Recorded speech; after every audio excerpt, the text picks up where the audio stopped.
Live from London, this is Global Business. Hello and welcome to the programme. I'm Robin Dwyer. And I'm Sally Burdett. Our top stories.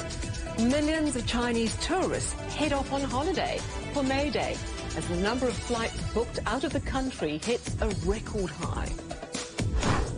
Out in force, protesters across the globe hold rallies to mark International Workers' Day. Clashes on campus, protesters and counter-demonstrators face off at UCLA as students across the United States continue to rally over the Gaza conflict. Self-driving vehicles hit the road in China as they take a test drive in Hangzhou. And making themselves at home, Spain's new pandas settle in at Madrid Zoo.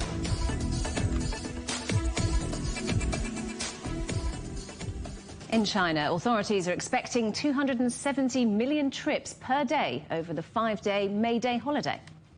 Beijing International Airport is set to see a big surge in passenger numbers with more than 900,000 trips expected. That's up 20% compared with last year. Our correspondent Yo Yang reports.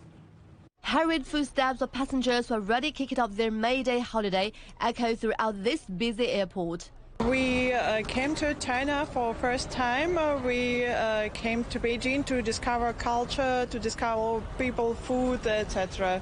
We will spend our holiday at the Xinjiang Uyghur Autonomous Region. We've heard it's very beautiful and we are carrying lots of photography equipment to take pictures there. Authorities at Beijing Capital International Airport said during the 5-day holiday, the airport expected to witness over 918,000 passenger trips, a year-on-year increase of about 21%, and more than 5,800 flights will be handled during the same period. We believe the first travel peak appeared on April the 30th, with approximately 208,000 passenger trips. Around 1,200 flights take off and land at the airport throughout the day. It is expected that there will be a return peak on May the 5th, with about 207,000 passenger trips and also over 1,200 takeoff and landing flights throughout the day. Some of the most popular travel destinations include Chengdu, Shanghai, Sanya, and Hong Kong, as well as some cities in Japan and South Korea, such as Tokyo and Seoul. In the first quarter of this year, the Beijing Capital International Airport has handled over 1.6 million passenger trips, a year-on-year increase of about 61%, and that's 94% of the pre-pandemic level. China's Transport Ministry says during the May Day holiday, the country expected to see 270 million passenger trips. That's a daily average of more than 54 million, up more than 162% compared to 1 year ago. Meanwhile, many Chinese airlines plan to open or resume a number of overseas flights in an effort to boost their international travel. For example, China Eastern Airlines will resume flights from Shanghai to Bangkok, as well as Shanghai to Riyadh and more. At this time, Hainan Airlines has resumed operations on more than 40 international and regional routes, reaching major cities in Europe, North America, Asia, and Oceania. We also plan to resume flights from Chongqing to Seattle on May 16th and from Beijing to Edinburgh on May 17th. Besides the aviation sector, authorities say the country's railways are expected to see a daily average of 18.18 million passenger trips, up over 400% from the 2022 May Day holiday. As for highways and waterways, the figures are expected to jump by over 99% and 114% respectively. And China's Ministry of Culture and Tourism said the domestic tourist trips will surge to 274 million. Yo Yang, CGTN, Beijing. So China is seeing a real surge in outbound tourism as the country's 5-day May Day holiday begins. Chinese travel platform Qunar.com says international flight bookings for the first day of the holiday have hit a record high, increasing 20% compared to pre-pandemic levels in 2019. Incredible. Chinese travelers have booked hotels in more than 1,000 cities around the world. Air ticket bookings have doubled for flights to European countries, including the United Kingdom, Hungary, Ireland, Spain and Croatia. However, the top 3 destinations for Chinese travellers remain Thailand, Japan and Malaysia. It's mainly due to visa-free entry and, of course, the depreciation of the Japanese yen. Now, Gary Barman is the director of Check-in Asia. He's also an expert on Asian travel and consumer trends. I think it's pretty interesting this year. It's got a little bit of added importance given the context of China's reopening. So you look at it domestically, it's very important. It's a 5-day holiday. It's the last major public holiday before October. So there is going to be a huge amount of domestic travel in China. Internationally, it ranks below the October holiday and the Spring Festival in terms of the pure volume of travelers. But again, that context of this being the second year of China's reopening. Last year, we saw a gradual progression as the year increased of Chinese travelers. This year, we've had a pretty strong first quarter of the year.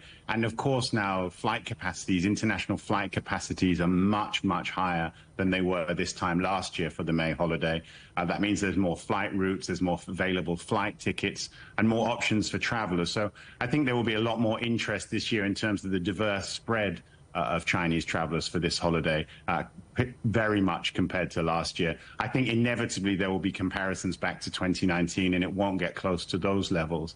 But we certainly are seeing strong progression quarter on quarter. So where's everyone going, both domestically within China and perhaps further abroad? So internationally, I guess you'll probably be looking at the Asia-Pacific destination. So, you know, the usual suspects, really. You'll look at Japan, South Korea, Thailand, Singapore, Malaysia, Vietnam, also Australia. If you look at the first quarter of the year, for example, 78% of Chinese travelers stayed within the Asia-Pacific region. So that's 8 out of 10 travelers. So you can see that the concentration of travel and the dispersion is pretty similar to it was pre-pandemic. You will see growth in some areas, particularly the Middle East. You're seeing a lot more airline capacity into destinations such as Turkey, the United Arab Emirates and Saudi Arabia for sure. Those are growth destinations. And of course, you'll see some travel going to Europe as well. But those numbers, in terms of the overall aggregation, will be much smaller than Asia Pacific. When you come to China, of course, the numbers are just extraordinarily huge, and it will be the major cities, again, will be the big beneficiaries. But if you also look back to last year, last May holiday was the time when we started to see these destinations like Zubo in Shandong province really attracting more interest amongst younger travelers. And I think we'll start to see more of these sort of lower tier cities that have something very, very interesting and compelling culturally or in cuisine terms. Again, this year we'll gain a lot more interest from young travelers who can travel by train. The impact of the COVID pandemic was global, massive, massive disruption. You mentioned earlier that there has been some recovery since 2023 in China. At what point do you think China's tourism is going to recover to pre-COVID levels? Yeah, it's a really good question. And you ask any destination or any person in the travel industry, that's the billion-dollar question at the moment.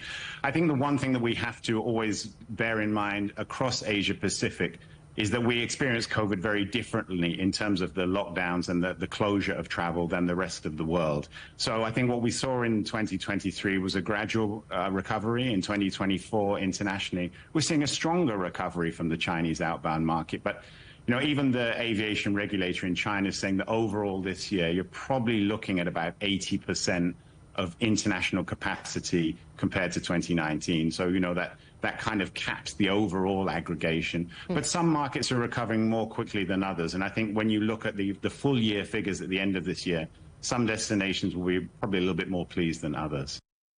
Global payouts to shareholders have risen 14 times faster than workers' pay since 2020, according to a new report from Oxfam. Released today to coincide with International Workers' Day, it suggests the world's richest 1% pocketed an average of $9,000 in dividends in 2023, equivalent to 8 months' wages for a typical worker. Protests have been taking place around the world on International Workers' Day. Demonstrators have been marching to call for fairer working conditions. Tensions in the Philippines boiled over as activists clashed with police.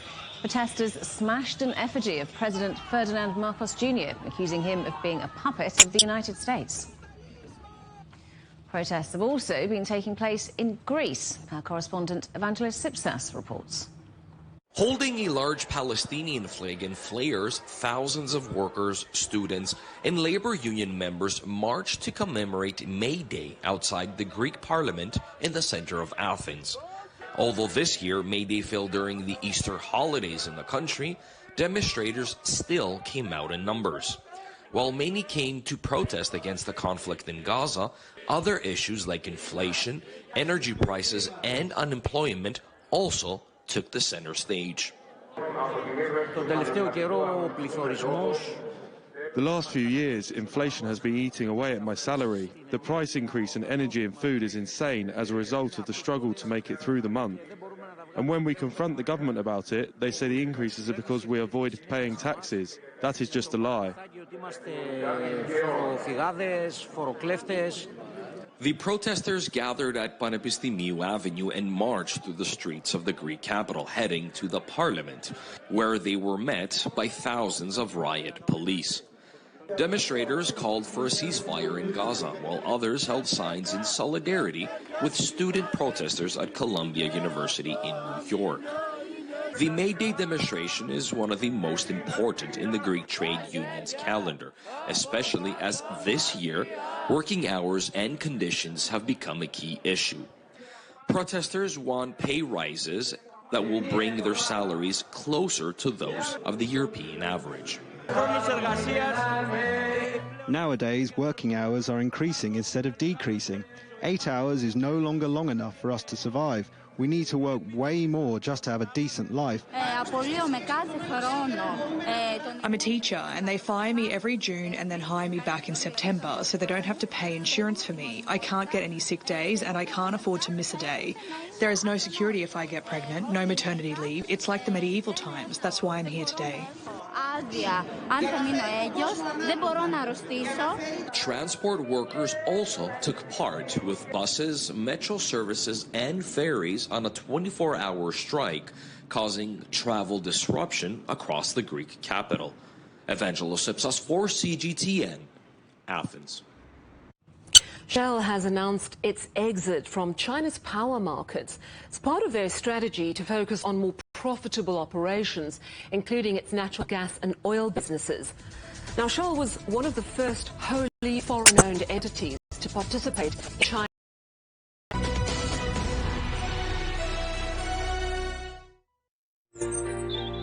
Ever wondered what's the difference between a bear and a bull market? Where are the cash cows? And who are the lame ducks? And what exactly are black swans? Grey rhinos? And unicorn companies? Make sense of it all with Global Business, only on CGTN. I think it should be more global cooperation. I would like to hear more the voice of the developing countries. Globalization has lifted more than 1 billion people out of poverty. The green transition has to happen. It's a necessity. Well, China and the United States are important powers in the world. What unites us is much more than what divides us. And I believe China is committed to this agenda. Join me, Juliet Mann, to set the agenda at these times every weekend on CGTN.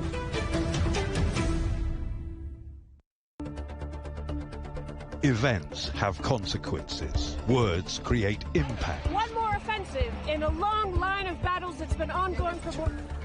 Just got to be careful here with some gunshots. Excuse us. The world today matters for your world tomorrow. The number of casualties is growing quickly. Why, this is one of the hardest hit towns in the region. The world today, every day on CGTN.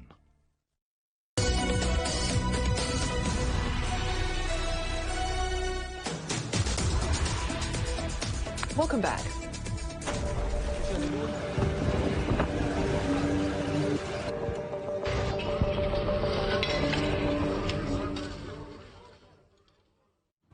Israeli media say Prime Minister Benjamin Netanyahu has told the US Secretary of State that he will not accept any temporary ceasefire deal, which includes an agreement to end the conflict in Gaza.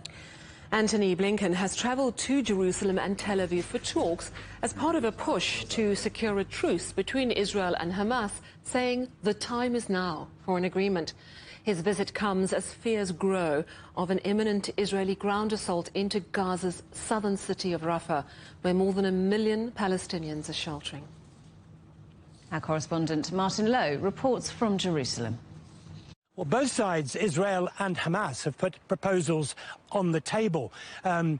But it seems that at the moment, the proposals are not acceptable to the other side in either case.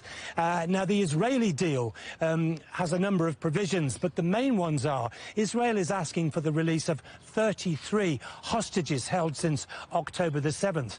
And in return, they're offering to free hundreds of Palestinian prisoners from Israeli jails. In some cases, 20 to 40 to 1 in terms of Israeli Palestinian prisoners being released compared to hostages. They've also offered a partial withdrawal of Israeli troops from Gaza and allowing some people who were driven to the south of the territory to return to their homes in the north.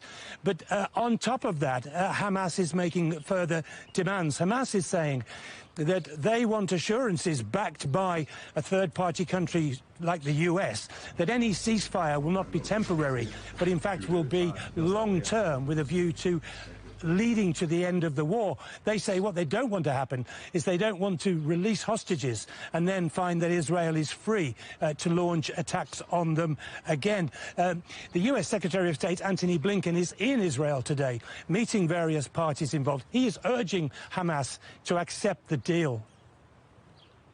Bringing your loved ones home is at the heart of everything we're trying to do. And we will not rest until everyone, man, woman, soldier, civilian, young, old, is back home. There is a very strong proposal on the table right now. Hamas needs to say yes and needs to get this done. That is our determination, and we will not rest, we will not stop until you're reunited with your loved ones. Another potential difficulty, though, is that no one really knows how many of the 130 or so unaccounted for hostages are still alive. It's widely believed that at least 30 of them have died in captivity, but nobody really knows how many are left. It may be that Hamas does not have enough hostages to meet the demands of Israel. So that is something that remains to be seen. Before the conflict, Gaza's population was 2.3 million people. The fighting has forced half of them into the southern city of Rafah, designated a safe zone by the Israeli military. But the head of the United Nations has said nowhere is safe in Gaza. Following October the 7th, Israel ordered all civilians living north of Wadi Gaza, in the center of the Strip, to move to the south within 24 hours. 2 months later, as the Israeli military expanded its ground offensive again, it ordered the evacuation of a fifth of Khan Yunis, the main city in southern Gaza. Most people have ended up in Rafah, which shares a border with Egypt. Rafah was once home to roughly 275,000 people. That since ballooned to between 1.1 and 1.4 million. They have nowhere to go, trapped by land borders with Israel and Egypt, the Mediterranean Sea, and sustained fighting in Khan Yunis. Our correspondent Akram Al-Sasri has more from Rafah. Nothing official has been released, neither by the Kugat office, which is the coordination office of the government activities in the occupied Palestinian territories, neither the spokesperson of the IDF have published anything that has to do with those new instructive asking the people in some certain areas to move. Everything is coming to a stalemate, no new instructive, but the people in Gaza, in Khan Yunis, in Gaza Central area have been circulating and talking about some rumors that people should be moving, and people are already moving. People are already moving from Rafah. Around 200,000 Gazans have already moved to Khan Yunis area and to Gaza Central area. They have been relocating to the beach area. They have building their tents, removing their tents from Rafah and building them somewhere around Khan Yunis and around Gaza Central area. Nothing is confirmed yet. However, people are extremely worried, and because of that worry, because they are extremely worried, they have been relocating. They have been trying to identify appropriate areas, despite the fact that those areas were targeted before and are still targeted. The Al-Mawasi area and Wadi Gaza area are still areas that targeted every single day. And just a few minutes ago, there was an incident in Netzarim area that is to the north of Wadi Gaza, where the Al-Qassam brigades declared that they have targeted the Israeli troops deployed to that particular area with short-range missiles. So the bottom line that the situation is still extremely tense. There is a great deal of uncertainty about what's going to happen, when it's going to happen, and what is the safest way to do things, although all of the Gaza Strip is no longer a safe haven. Neither the areas in southern Gaza or northern Gaza or central Gaza. The situation is extremely catastrophic. People are worried, and they are still worrying because they expect some looming ground offenses, and they don't have any safe haven. They don't have any area that they can call a safe area, and they understand they might be moving from Rafah and then targeted in Khan Yunis or targeted in central area. So the UN statements about that, the fact that there is no safe haven in Gaza, are extremely right, and the situation continues to be like that unless otherwise approved, which is extremely unlikely. Campus protests over the conflict in Gaza continue at universities across the United States, with dozens of demonstrators arrested in New York. Violence also erupted at the UCLA campus in California, where counter-demonstrators attacked a pro-Palestinian encampment. The mayor of Los Angeles has called the violence abhorrent and inexcusable. Our correspondent Ediz Tianshan is in Los Angeles. Thanks so much for joining us. What is the scene at UCLA today? Well, the whole dynamic really changed overnight.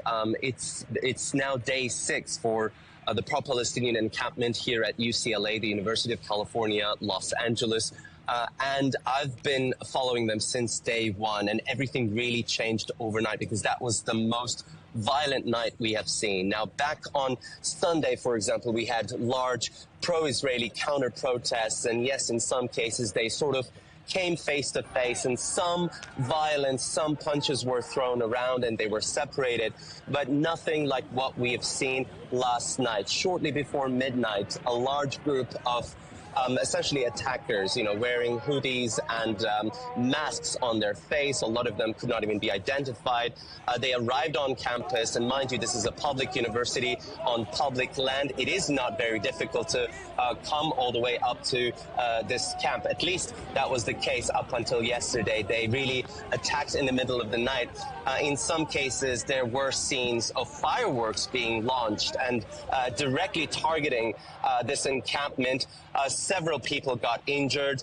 We understand some of the attackers used pepper spray, and also pepper spray, but it was used in self-defense by some of the pro-Palestinian protesters in the camp. So the violence really went on for quite a few hours. We understand organizers say the campus security did nothing but to just observe the scene. Eventually, LAPD, the Los Angeles Police Department, was called onto the scene, but they were saying that even it took some time for the police itself to really intervene and take out those attackers from the encampment area. They warned essentially, you either leave now or you face arrest. And it took them several hours. Now, a lot of condemnations coming from not just the LA mayor, but the school administration, essentially saying that violence was inexcusable and unacceptable. But also we have a statement coming from the Students for Justice in Palestine. This is one of several student groups represented in the encampment. They essentially criticized both the school and the law enforcement officers for not doing much at the time of the attack. And they are also accusing their university administrator, saying it is very sad to see that they will rather watch the protesters die instead of divesting from Israel. Really worrying what's been happening at the university there in California. However, if you move to the East Coast, it seems that Brown University there has managed to reach some sort of deal to end the protests. Tell us a little bit more if you can.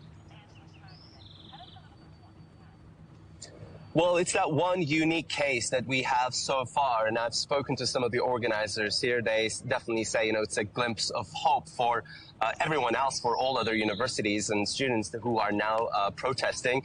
Brown University is one of those elite institutions. It's an Ivy League institution, and it's also known to be rather liberal on the progressive side. So it is not entirely surprising, and it's quite interesting the way they dealt with this. They essentially made an offer to a number of students, pro-Palestinian protesters who were on the encampment on Brown University. They said, okay, you get to present your case in front of an investment committee of the university as to why Brown University should divest from Israel. And by agreeing to do so, those students essentially also agreed to leave the encampment and stop protesting, at least for the time being. So this certainly presents, a possibility in which the institutions can handle this in a peaceful way if they want to see these protests go away, to at least start some kind of a dialogue. But clearly at the Columbia University in New York, where it all started, or right here at UCLA, one of the largest, most prestigious institutions on the West Coast in California, that has not been the case. In fact, if anything, we heard from the university administration here saying that they will not consider any kind of divestment because they say that will simply be a breach of academic freedoms. All right, thanks very much for that update. That's Ediz Tianshan in LA. At least 24 people have been killed after part of a highway collapsed in China's Guangdong province. Another 30 people were taken to hospital. One side of the mountainside road caved in during the early hours, leaving at least 18 vehicles trapped. Guangdong has been hit by extreme weather in the past few weeks, including heavy rain and a tornado. Russia says it has struck the headquarters of Ukraine's southern army. The claims have not been independently verified, but the army is based in the port of Odessa, where Kyiv reported a missile attack had killed 3 people. Meanwhile, Moscow's defense minister has ordered that the production of weapons be increased. Last week, the United States approved a $61 billion military aid package for Ukraine. The EU has condemned the treatment of protesters in Georgia after more than 60 arrests in the capital, Tbilisi. Thousands took to the streets over plans requiring media and non-commercial groups that receive more than a fifth of their funding from abroad to register as foreign agents. Georgia was granted EU candidate status last year, but Brussels has warned that this bill could harm its bid to join the bloc. An asylum seeker whose bid to stay in the United Kingdom was rejected has become the first person to be sent to Rwanda. This is part of a voluntary scheme. The man flew to Kigali on a commercial flight after being offered nearly $4,000. The scheme is separate to the government's forced deportation program due to start in July. You can get highlights from the week's news in Europe and China direct to your inbox from CGTN's Storyboard email newsletter. Sign up at europe.cgtn.com/newsletter. You're watching CGTN. Still to come, we hear from the Serbian president on how China saved one of its most important steel plants.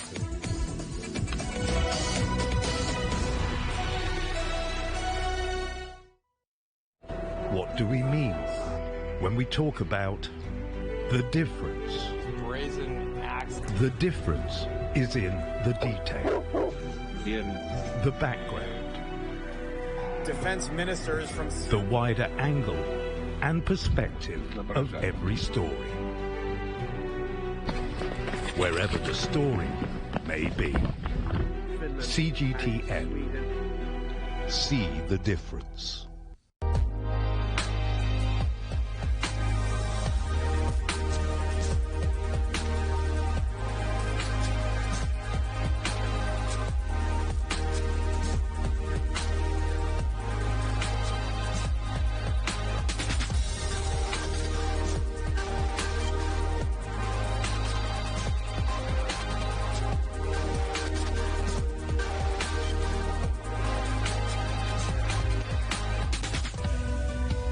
are all connected. Across borders, across continents, connected by ideas, a shared humanity. Stay connected.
Welcome back to Global Business Europe with Robin Dwyer and me, Sally Baudet. The headlines once more. Protesters and counter-demonstrators face off at UCLA as students across the United States continue to rally over the Gaza conflict. Protesters across the globe hold demonstrations to mark International Workers' Day. And millions of Chinese tourists head off on holiday for May Day as the number of flights booked out of the country hits a record high. China's President Xi Jinping has replied to a letter from steelworkers in Serbia. The workers thanked President Xi for China's support of the mine. He in turn encouraged them to help build new ties between China and Serbia. China bought the Smederevo steel plant in 2016. Xi called the project a successful example of cooperation between the two countries. Serbia will be the second stop of President Xi's three-country tour of Europe from May the 5th to the 10th. Xi Jinping spoke to Serbian President Alexander Vučić. He told us about China's investment in the Smederevo steel plant and what that meant for Serbia. I was, as a prime minister, searching for solution, begging for solution of our steel mill in Smederevo. And then President Xi came to Serbia. It was 2016. And we hosted him. We treated him in a very, we believe, very hospitable way. Then people said to me, all these advisors, if you can get presidency on your side, that to bring Chinese company to just take care of that steel mill, we are saved. And I was like, during that lunch in Smederevo, it was a villa overlooking Danube, and I was like, Mr. President, and then I was shy, and I was a bit ashamed, how to approach the most important world leader, asking him for a big favor for this country, and why did he need to hear it? Why did he need to listen to that? How did you do it? I was preparing him to listen to me, at least for these 2-3 sentences of what kind of significance and importance it would be for Serbia if we resolve this issue. And then I realized that I was talking to a guy that was much smarter and much better prepared than I was, than I thought. He said to me, Mr. Vučić, I give you my word, that'll be resolved. After he said that, I was like, start flying, it's like, because when you find a resolution of a big issue for your country, and it happens like just coming out of the blue, that's something that no one can compare with anything else. And we will never forget it. We will never forget what happened in 2016, because then a company, Hubis, from the province Hubei, came to Serbia, and they saved literally, it's 5,200 people that secure their jobs for the future. But not only that, it's more than 20,000 people that were working, cooperating with that steel mill. And after that, we had this big mining companies, many private companies coming to Serbia. China is a very reliable pillar of an utmost importance for Serbia's future, and a true friend.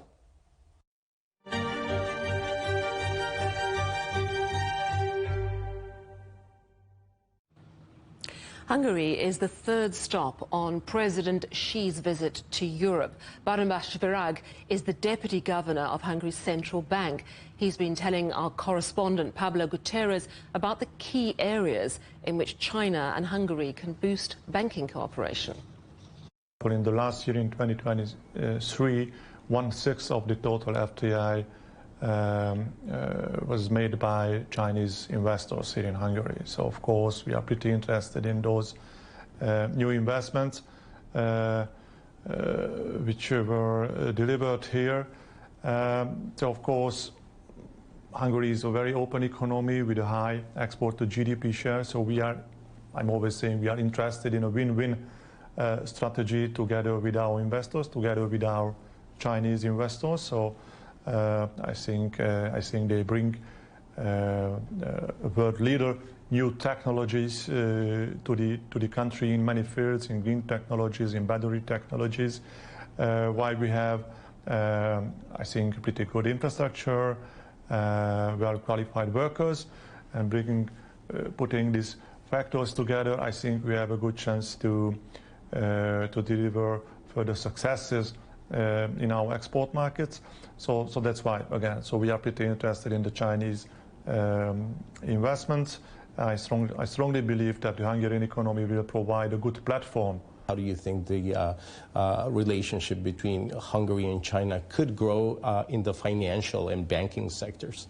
The first one is the digital currency project. So I think in the central banks nowadays, that's one of the #1 issue, what can be the future of money. And I think the future of money will be digital. So it's pretty clear. So that's why nowadays the central bankers are thinking a lot on the CBDC project.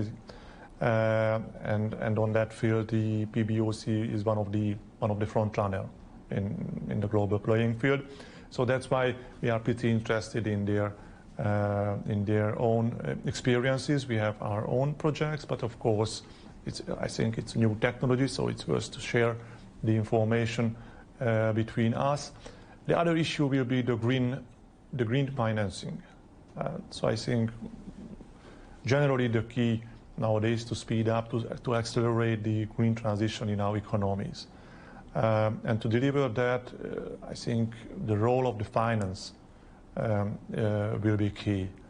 And the Hungarian Central Bank made a lot of efforts in the last couple of years towards the green central banking. So I can say within Europe, we are one of the most greener central bank. But it's also clear that our Chinese colleagues made a lot of big steps ahead in that field.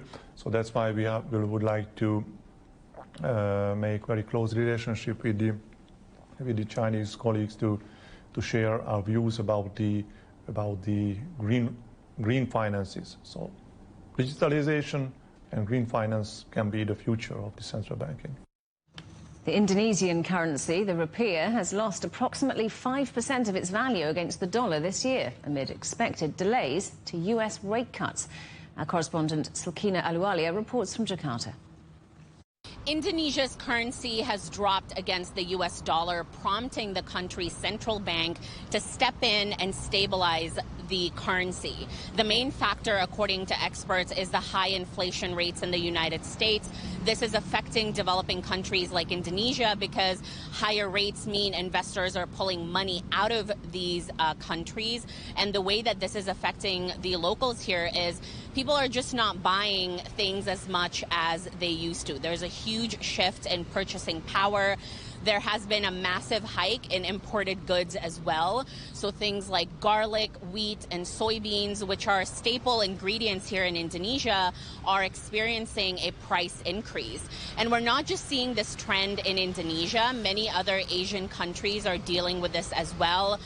Japan is seeing a weakening in their yen against the dollar. It has fallen at least 8% this year. The South Korean won has fallen 6%. The Malaysian ringgit and the Singapore dollar are also experiencing a change in their currencies. This presents both challenges and opportunities in the region because, on one hand, it has boosted the profits of exporters.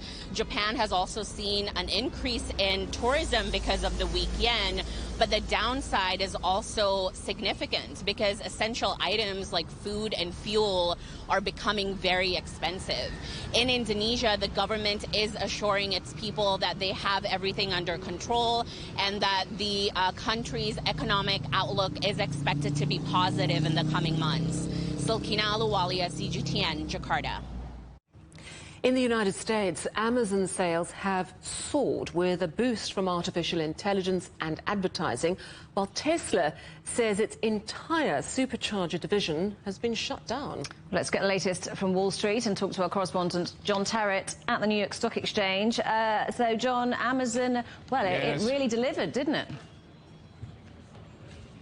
Well, it was a tremendous beat. It really was. Very strong indeed. I mean, the revenue came in at 143 million, not 142. The profits were 98 cents, not 83. And the AWS sales were up by about 17%. So now we've had a pretty poor Tesla. We've had an okay Meta, very strong Alphabet, very strong Microsoft, now a very strong Amazon. And we're waiting for Apple tomorrow. And my prediction is he's not going to be very good. So we'll see what happens. But that's all tomorrow's news. The reason that Amazon did so well and why the share price is up at the moment is because the sales of the web services division were so much healthier, the best for a very long time. A lot of people don't realize that when it comes to Amazon, it's not just the buying and selling of things on the site, it is the web services division. You wouldn't have any Netflix whatsoever if it wasn't for Amazon Web Services. This is the thing people have to remember, and that's why their share price is up now. It was up 3 to 5% last night when the news came in, and now this morning it's ahead by another 1.3%. Now, on the other side of the coin, we have Starbucks, which, as you know, wants to expand into China very, very much in the future, as do all the fast food companies here, by the way. But Starbucks has really set its sight on China, like McDonald's yesterday, saying they want to double the number of stores in China from the present 5,000 to 10,000 by the year 2028. Anyway, Starbucks is in the news for all the wrong reasons. It was a double miss, and I'm afraid this is their worst performance for about 5 years. The shares presently are down by about 16% after being down 10% yesterday. And you wonder what all these nice people are doing here, because I'm normally not surrounded by so many. The answer is a European company is coming to market. It's called Viking River Cruises. They advertise widely here in America. They're having an IPO. It's just about to open. It's going to open in the next couple of seconds, and it has a valuation of about $10 billion. Now, as for the markets, well, we got mixed markets now ahead of the Federal Reserve decision, which is about 90 minutes away. The Dow is ahead by 1/3 of 1%, and the S&P 500 is down by about the same amount. Guys? All right, John, well, let's switch from boats to cars because Tesla is laying off more staff.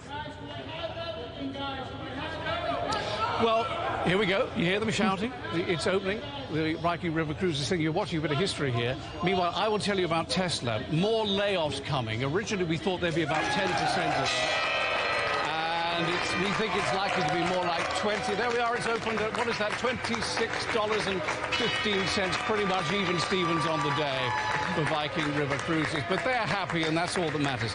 As for the Tesla jobs, as I say, we thought it would be 10%. It's more likely to be 20%. Musk has just displaced and sack most of the people who run the EV charger team, the supercharger.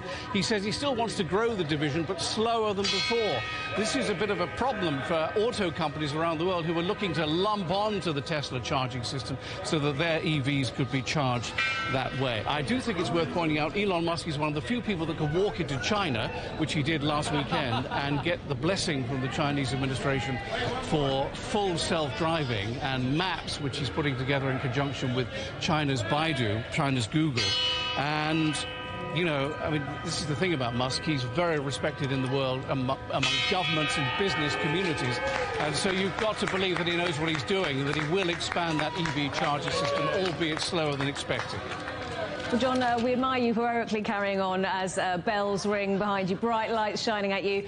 If you can, stay with us just for one more question, because I want you to tell me about a new brake for brakes.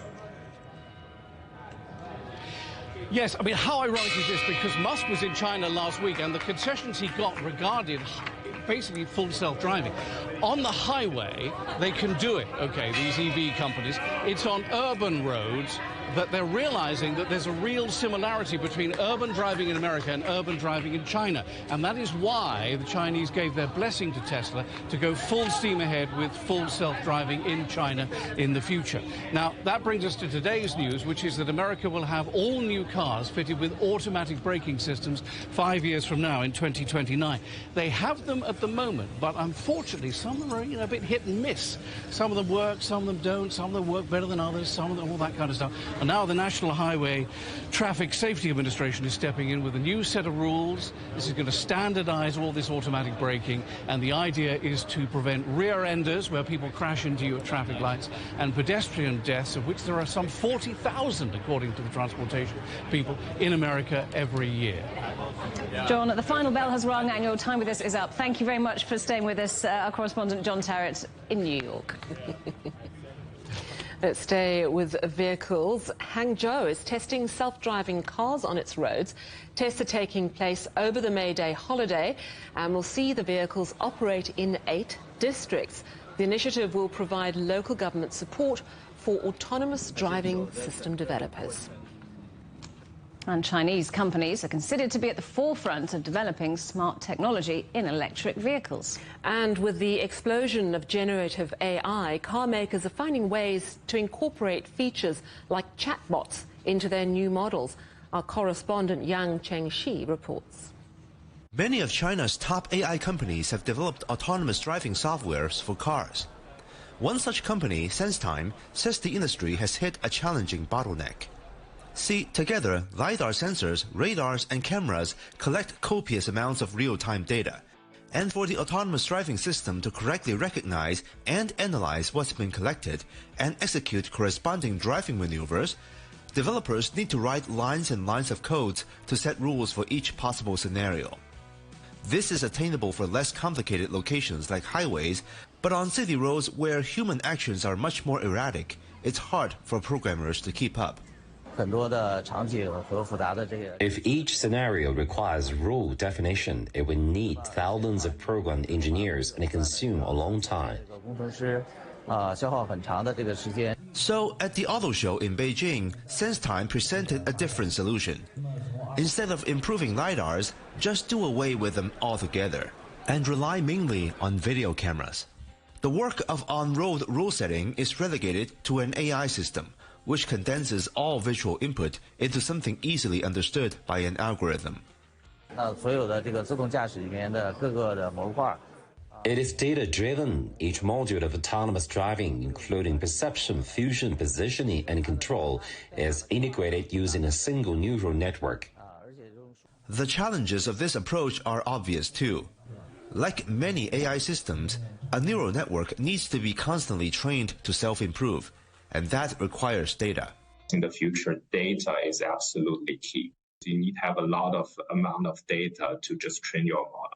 Experts say going forward, the global smart car race is likely to go hand in hand with the race for AI prowess. Yang Chengxi, CGTN, Beijing. You're watching CGTN, still to come. Welcome to your new home. China's giant panda couple settle in at Madrid Zoo.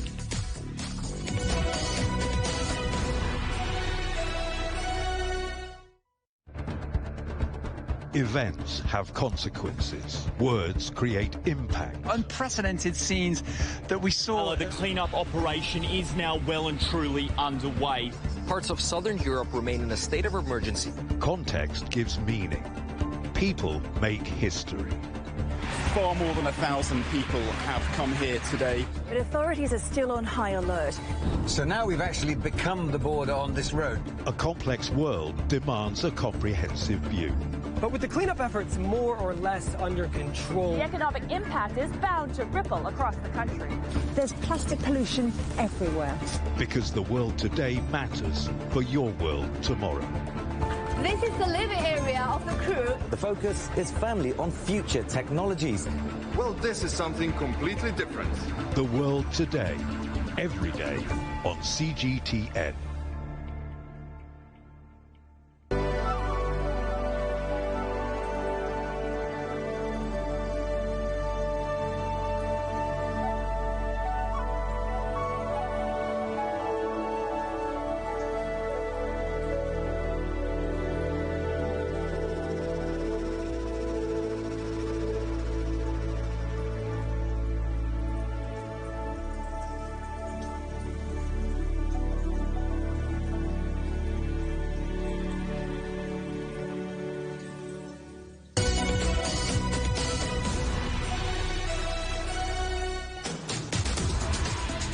Welcome back.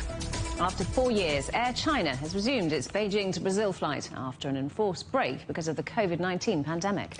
The journey, which takes 25 hours each way and includes a stopover in Spain's capital, Madrid, marks the airline's return to the South American market.